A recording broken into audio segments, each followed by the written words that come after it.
So welcome back to more of Mega Man X4, and in the last episode we met Repliforce and then got through Slash Beast stage. So now we're off to Web Spider stage. Web Spider is a pretty sensible guy to start with first. This stage is pretty basic. It's a lot of difficult platforming, or a lot of trickier platforming, but overall the enemies are pretty easy to deal with. And this is a nice departure from Slash Beast stage, which is more about fighting enemies. And Web Spider's stage takes place in the jungle, of course, and he's protecting some secret weapon there, which we later find in Mega Man X5, which is a pretty nice continuation, I would say. But either way, what I need to do is get down here, and then find this secret passage to find our first Dr. Light capsule. And this is where it kind of gets a little bit confusing as to if Dr. Light's capsules are sentient or if they have or some pre-recorded message, which later on you learn it does become sentient, but we'll get to that when we get to X5. But either way, the biggest change you can do with the dash boots is that you can hover in the air for some time. It's pretty useful for certain boss fights, and it's also pretty useful for, you know, making some tricky jumps. But now that we got the dash boots, that's going to make things a little bit easier. And just for taking out more enemies and whatnot. But either way, with this stage, you also get, besides some of the platforming, you do get this certain section where you do have to jump the logs Mario 2 style. And then the good news is you get to clinch to the log, but if you end up standing on the log for too long, it actually sinks faster, which makes sense, you know, considering your weight's on it. But either way, that first part's actually pretty simple. And that's what I meant when I said Web Spider's a pretty sensible guy to start with, because, you know, the stage really isn't all that tricky. It's just a matter of getting through like a few of the hazards in this stage. I mean, there's some cheap enemy placement like this section here, but outside of that, this first area is pretty simple. So let's just break the door and then get to the next area.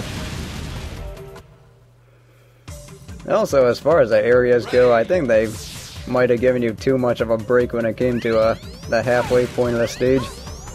I mean, everything gets refilled and that's all fine and good, but you do wonder if that made the game a little bit too easy, and this is actually a pretty easy game for an X game. I did find the first one to be pretty easy until the Sigma stages. But I mean, this one is actually a fairly easy game. And I feel like that's one of the main reasons why, is because you have everything broken up into two areas, and it's almost like you get a whole, or you get everything refilled between stages, and I don't know, I just feel that does make the game much easier than it could have been. And I've already mentioned before that if you run out of lives, you get to start at the second area. So, in that case, lives really aren't all that critical. But, I mean, they still have a use. I mean, in X5 and X6, they're actually completely pointless. But in X6, that actually makes more sense considering that you die all the time. But, we're gonna get to that when we get to X6. That is definitely going to be a fun one. Let's see, I just need to, get some more stuff here. We're actually coming up pretty close to the boss. And let's see, I think I'm just gonna take the hit and go. Let's see, Web Spider's weakness is the Twin Slasher. And then you can also take care of him pretty easily with the X-Buster, as I will demonstrate here. And yes, that's the Enigma that's actually gonna show up in Mega Man X5. So either way, just some simple dialogue, and then we end up fighting. Basically, Web Spider's pattern in the early part is that he's going to go up and then come back down on one of his webs, and then sometimes he shoots a web at you that does paralyze you for a bit and then do some damage, and then sometimes he likes to shoot these 4 mini spiders to go after you. And really, those mini spiders are just there to distract you, kind of like the fight with Bow Spider in the first X game. And then, let's see, right when he gets to about half health, he is going to go here and then stay in the leaves, and he's gonna make a big web where he is just gonna hang out on, and then he's gonna either shoot his spiders at you or shoot his webs at you. And let's see, yeah, that's pretty much all there is to this boss fight. And there I get stuck. Yeah, unfortunately I did end up screwing up a lot in this fight, but I mean, he is easy enough. And fortunately the web doesn't hurt you if you go into it, but it is pretty easy for him to walk into you if you're unlucky. Well, with all that said, that is the end of Web Spider. Well, at least until the boss rush anyway. But that's the end of this stage. We do have to come back for Heart Tank, but you know, I'll do that pretty soon. And the lightning web's a pretty useful weapon. It can be used to double jump, as you see. And just in case you wanted to know what the save screen in the X collection looked like, there it is. So now we're off to the Bio Laboratory to take on Split Mushroom. And not all of these bosses are going to be Repliforce affiliated. And this is actually one of them that isn't. I also do like how they add in that. I think that's some pretty creative flair to it. But either way, this section can be a little bit trippy at first, where you like move with the stairs, and I don't know, it can kind of throw you off a little bit. I'm just showing off what the web does. I actually didn't mean to do that. I meant to go to the Twin Slasher. And that guy's just gonna try and fly into you, so just jump over him. And then this is actually the first game that uses those teleporters. We actually will see those teleporters a lot throughout the PlayStation games. And see, this part's simple enough. You just have to watch out for a lot of enemies that fly at you, and that's kind of how this stage goes, is that you're gonna have enemies, or it's gonna be more like a bunch of little enemies doing little damage that eventually adds up. I mean, it's slowly building. And it is actually pretty easy to get yourself killed here from getting hit too much. And I mean, there is actually one other section coming up that that could get you in a lot of trouble if you're not careful. And of course there are spikes here, so that's always instant kill. At least until X5 and X6, there are actually going to be armors that you can get that'll make you invulnerable to spikes, but I mean, we'll get to that when we get to that. And I just wanted to refill my web. For some reason I was having a lot of trouble like getting or using the D-pad properly. I don't really understand why. But then again, I did have a lot of trouble early on. I guess I was still trying to get used to you know, playing this on a PS3. And yes, for those of you wondering, I do have a backwards compatible PS3, so I can always play PlayStation 2 games on it, as well as PS1 games, which is actually one of the main reasons I said I wanted to get a backwards compatible one.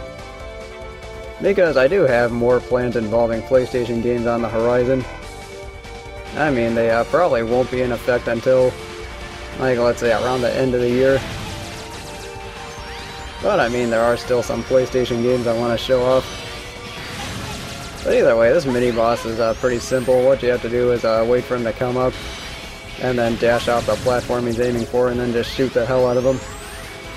You do have a time limit here, because if you don't kill him fast enough, the area is eventually going to break all the platforms and you're going to fall on the spikes. But either way, since X's X-Buster does a lot of damage to it, you should be able to take care of it pretty easily. So let's see, we just got to deal with a bunch of wheels here, and then a bunch of other guys shooting at me. And that thing is going to chase me throughout the rest of this stair section. I'm just getting my ass kicked here. But now at least we got out of that section. Let's see, this part can be a little harrowing because you do have to make these jumps, and then also you have to wait for these guys to drop down before you can get that heart tank. And you can actually get this heart tank without the web, but I just decided to use it anyway. Yeah, it's kind of a safety net. And again, that is a little literal when you're considering that we're shooting a web. See, almost up to the end of the stage, and let's see, this part you just have to watch out for these flowers that the thorns actually won't kill you, but they will do a lot of damage. And in this part, it's also possible to get crushed by by being stuck underneath a block with these guys shooting at me. And I kind of did want to wipe them out because this is a part where it is pretty easy to get crushed. And unfortunately, the Twin Slasher just wasn't strong enough to take them out efficiently. And that flower was there just to mess with you. But outside of that, this section really isn't too tough. And they do give you a health refill, so that was pretty nice of them. Right here we get to fight Split Mushroom. And this is one of the guys that's actually not affiliated with Repliforce. And yes, spoiler alert, that's the Sigma Maverick logo. So we all know what's gonna happen pretty soon. Anyway, let's Split Mushroom. His weakness is a lightning web. He's actually really easy with the lightning web, but without the lightning web, what he does is he likes to make these clones. And then, you will have to avoid them when you're, trying to fight this guy, and then he splits off into 2 clones. And then you can always tell which one's a real one, because a real one will always move a lot faster than the fake one. Also, I think that purple stuff does hurt you. And, yeah, that really is all there is to this fight, but it can be pretty tough when there's a lot of stuff flying at you at the same time. Well, especially when we get to Zero Story, because I actually plan on playing Split Mushroom first, for reasons I will get into when we get to Zero Story. But with that, that is it for Split Mushroom and the Biolab. So we get a pretty useful weapon in the Soul Body. And, yeah, that's going to be it for part 2, and I will see you in part 3 next time.